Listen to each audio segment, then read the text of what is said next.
There are moments in human history that change the way we think about courage. Moments so unbelievable that they seem more like scenes from a science fiction movie than real life. Imagine standing completely alone, higher than commercial airplanes, higher than the clouds, so high that the sky above you has turned black. Beneath your feet lies the entire earth, curved like a giant blue marble. There is no engine protecting you, no cockpit surrounding you, no wings keeping you in the air. Just a thin pressure suit separating your body from the deadly vacuum near the edge of space. Now imagine opening a small door, stepping outside, and preparing to jump. One mistake means there is no second chance. No rescue team can reach you. No one has ever experienced exactly what is about to happen. Even the world's greatest scientists cannot agree on what will happen once you leave the capsule. Some believe you will remain stable. Others warn that your body could enter a violent spin so powerful that you would lose consciousness before you ever had a chance to deploy your parachute. Yet, despite all of those warnings, one man chose to take the risk anyway. His goal wasn't simply to set another world record. It wasn't about fame or proving he was fearless. His mission was to accomplish something no human being had ever achieved before: to become the first person in history to break the sound barrier without an aircraft. It sounded impossible. For decades, pilots had needed powerful jet engines to push through the speed of sound. Engineers spent billions of dollars designing aircraft capable of surviving the violent forces created at Mach 1. The very idea that a single human body, falling freely through the atmosphere, could accomplish the same feat seemed almost unbelievable. But on one unforgettable day, that impossible dream became reality. As the capsule climbed higher and higher beneath a giant helium balloon, the world watched in complete silence. Millions of people followed the mission live, knowing they might witness either one of humanity's greatest achievements or one of its greatest tragedies. Inside the tiny capsule, every movement had to be perfect. Even breathing felt different inside the pressurized suit. The gloves were thick. Every action required extra effort. Simple tasks that would normally take a second suddenly demanded complete concentration. The suit itself almost doubled the weight he felt carrying around his own body, making even standing up feel awkward. He knew that the exit from the capsule would be one of the most critical moments of the entire mission. If he pushed too hard or rotated the wrong way while leaving, there would be almost no air around him to help correct the motion. Unlike a normal skydive, where the rushing air allows a skydiver to stabilize quickly, the thin atmosphere near the edge of space offered almost no aerodynamic control. Every movement mattered. As he stood in the doorway, the view below was unlike anything most humans will ever witness. The earth stretched endlessly beneath him. The horizon curved gently into darkness. Above him, space looked completely black, while below, the blue atmosphere formed a thin glowing layer protecting every living thing on the planet. For a brief moment, time seemed to stop. Then came the final words from Mission Control. Everything was ready. There was no turning back. He took one last look at the world below, stepped away from the capsule, and began falling toward Earth. The first few seconds felt strangely peaceful. Instead of the violent rush most people imagine, there was almost complete silence. The air was so thin that there was hardly any resistance at all. Gravity pulled him downward faster and faster, but without the familiar roaring wind experienced during ordinary skydives. It almost felt as though he wasn't falling. From the ground, cameras tracked his tiny figure descending through the darkness above the planet. Millions watched, holding their breath. For the first 25 seconds, everything appeared exactly as planned. His body remained stable, and every instrument confirmed that the mission was progressing normally. Then the speed continued increasing, faster, faster, and faster. Still, within seconds, he reached one of the greatest milestones in the history of human flight. Traveling faster than the speed of sound, He became the first human being outside an aircraft to break the sound barrier using nothing but gravity. The impossible had become reality. But that incredible achievement lasted only a moment before the mission turned into a desperate fight for survival. There are only a handful of moments in history when a single human being willingly stepped into a situation where no one could confidently predict the outcome. These are the moments that redefine courage, challenge science, and remind us that every great leap forward begins with accepting the possibility of failure.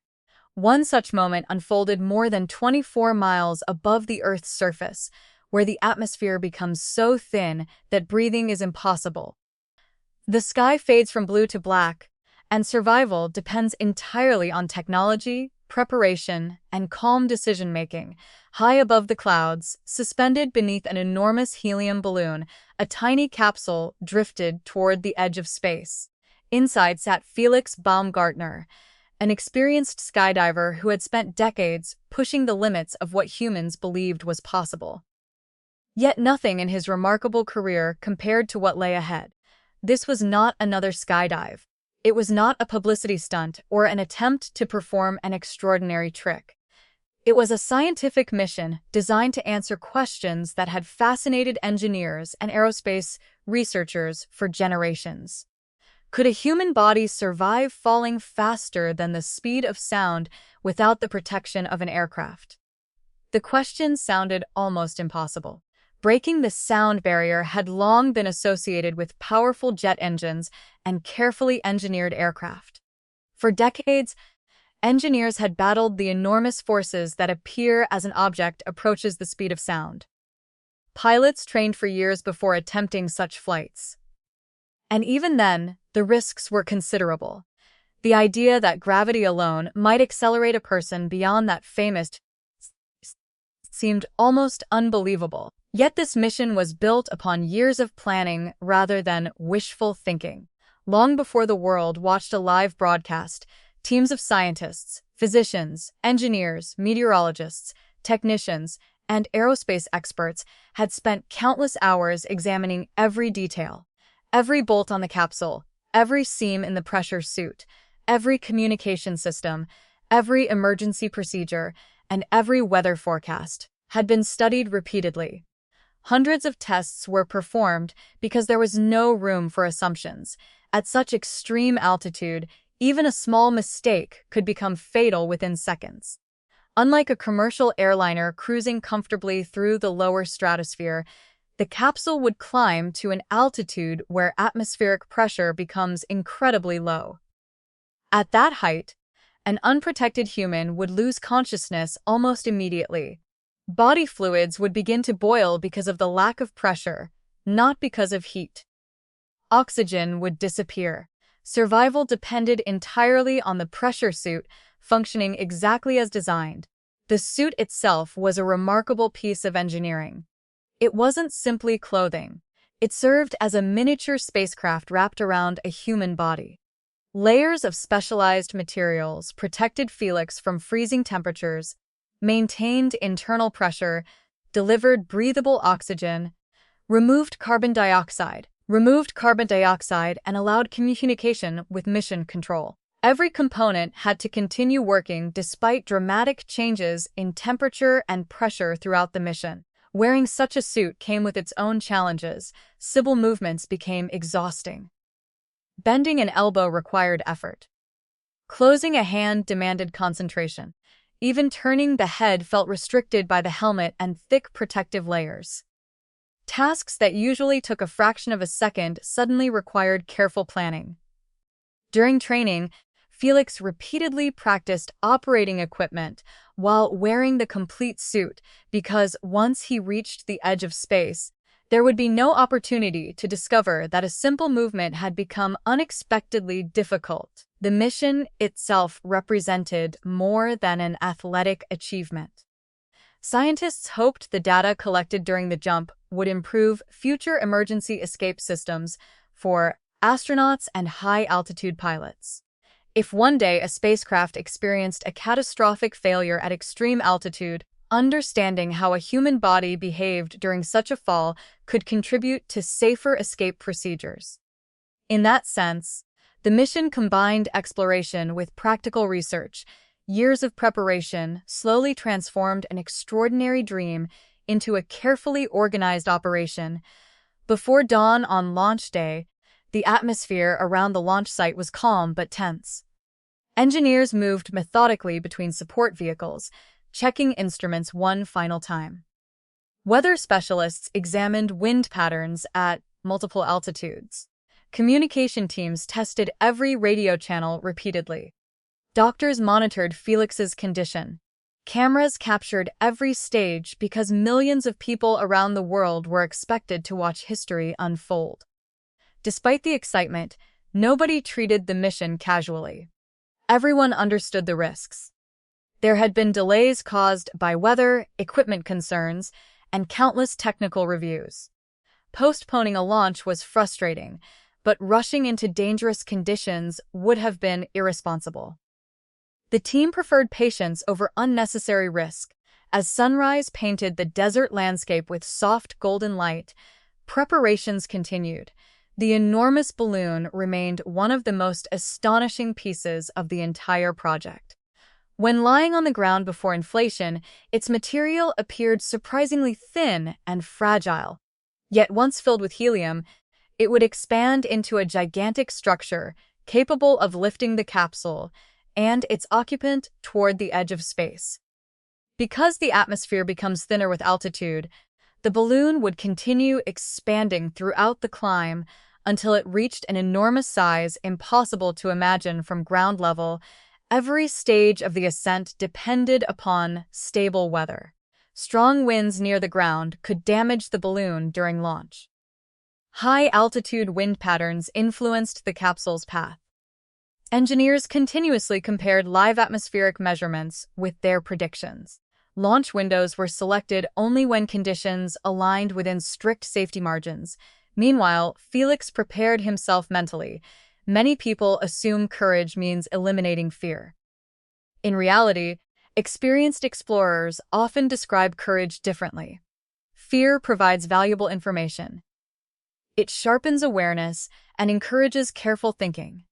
Ignoring fear can lead to reckless decisions, but understanding it allows professionals to prepare more effectively. Felix had completed thousands of skydives during his career. He understood freefall better than almost anyone on Earth, yet he also knew that this mission existed beyond previous human experience. Training reduced uncertainty, but it could never eliminate it completely. Some questions simply could not be answered until someone actually stepped into the unknown. Throughout the years leading to the jump, simulations attempted to recreate as many situations as possible. Engineers modeled aerodynamic behavior using advanced computer programs. Wind tunnel experiments explored stability under different conditions. Emergency procedures were practiced repeatedly until they became instinctive. Still, one enormous challenge remained. Nobody had ever performed this exact jump before. Some researchers believed the thin atmosphere would allow a stable descent. Others warned that even a slight imbalance might grow into an uncontrollable spin, because conventional skydiving techniques rely on airflow that barely exists near the edge of space. Competing scientific predictions highlighted how unusual the mission truly was. Imagine standing in an environment where the air is too thin to help stabilize your body. A tiny rotation that might be corrected instantly during an ordinary skydive could continue growing because almost no aerodynamic force exists to counter it. If that rotation became violent enough, blood circulation could be affected. Vision could narrow. Consciousness might disappear. At extreme rotational speeds, the human body experiences enormous stress. These possibilities were not dramatic inventions for television. They were genuine engineering concerns discussed throughout years of preparation. To address such risks, backup systems were incorporated into the mission. Medical experts established physiological limits. Engineers designed emergency equipment capable of helping stabilize the descent if necessary. Mission planners examined countless hypothetical scenarios because responsible exploration requires preparing for events that everyone hopes never occur. Eventually, the moment arrived. Technicians carefully assisted Felix into the pressure suit. Every connection required verification. Oxygen lines, communication cables, cooling systems, pressure seals, gloves, boots, helmet locks, and instrument connections were checked repeatedly. Team members followed written procedures with deliberate precision. Nobody relied solely on memory.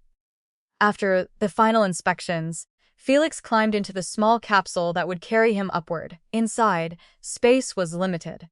Instruments surrounded him on every side. Switches, gauges, displays, and communication equipment filled the tiny compartment. Looking through the windows revealed the launch crews making their final preparations below. The countdown continued. Across the world, millions of viewers waited with growing anticipation. Some watched from classrooms. Others gathered around televisions or followed online streams. Aviation enthusiasts appreciated the engineering challenge. Scientists looked forward to valuable data. Casual viewers simply wanted to witness something extraordinary. When launch clearance was finally confirmed, the balloon slowly lifted from the ground. Unlike the dramatic roar of a rocket launch, the ascent began almost silently. There were no powerful engines, no flames, and no thunderous vibrations. The helium balloons simply rose gracefully into the morning sky, carrying the capsule higher with remarkable smoothness. As altitude increased, the landscape below gradually transformed. Roads that had seemed wide became narrow lines. Buildings disappeared into tiny shapes. Mountains flattened into patterns of light and shadow. Clouds drifted beneath the capsule like vast floating islands. Here after hour, the balloon continued climbing. The blue sky slowly darkened. The horizon began revealing a subtle curve. At first, it was almost impossible to notice, but as the capsule reached greater heights, the curvature of Earth became unmistakable. It served as a powerful reminder that our planet is not an endless flat landscape, but a beautiful sphere wrapped in a surprisingly thin atmosphere. That delicate blue layer protects every ocean, forest, city, and living creature. From the ground, the atmosphere seems limitless. From near space, it appears astonishingly fragile. Inside the capsule, communication with mission control remained steady. Engineers monitored temperatures, pressures, oxygen supplies, electrical systems, and weather conditions. Every reading contributed to a constantly evolving picture of mission safety. The climb demanded patience. Unlike a fast airplane flight, reaching the target altitude required more than 2 hours. During that time, Felix remained focused, conserving energy while carefully following checklists. Excitement had to remain under control. Emotional decisions have no place in missions where survival depends upon discipline. Eventually, the numbers on the altitude instruments approached their target. The destination was almost beyond imagination. Far below stretched the entire world. Far above lay the darkness of space. Soon, one man would step outside a capsule with nothing beneath him except millions of feet of open sky. And no one, not the engineers, not the scientists, not even Felix himself, could know with complete certainty exactly what would happen next. Silence has a strange way of changing when you reach the edge of space. It is no longer the ordinary quiet that follows a storm or fills a peaceful morning. It is an overwhelming stillness that reminds you how far you have traveled from the world below. Inside the capsule, every sound became noticeable. The steady flow of oxygen, the faint electronic beeps from the instruments, and the calm voices coming through the radio were the only reminders that life still surrounded Felix. Beyond the thin walls of the capsule stretched an environment so hostile that a person could not survive for more than a few moments without specialized protection. After more than 2 hours of climbing, The balloon had carried the capsule to an altitude of nearly 39 kilometers above Earth's surface. At this height, the atmosphere had become incredibly thin. The familiar blue sky had almost disappeared, replaced by a dark backdrop that looked remarkably similar to outer space. Looking through the window, Felix could see the gentle curve of the Earth stretching across the horizon. Oceans, deserts, mountains, and clouds blended into a breathtaking panorama that only a handful of human beings had ever witnessed with their own eyes. For a brief moment, it was easy to forget why he was there. The view invited reflection. Somewhere below were billions of people going about their ordinary lives. Children were walking to school. Families were eating breakfast. Pilots were flying commercial airliners thousands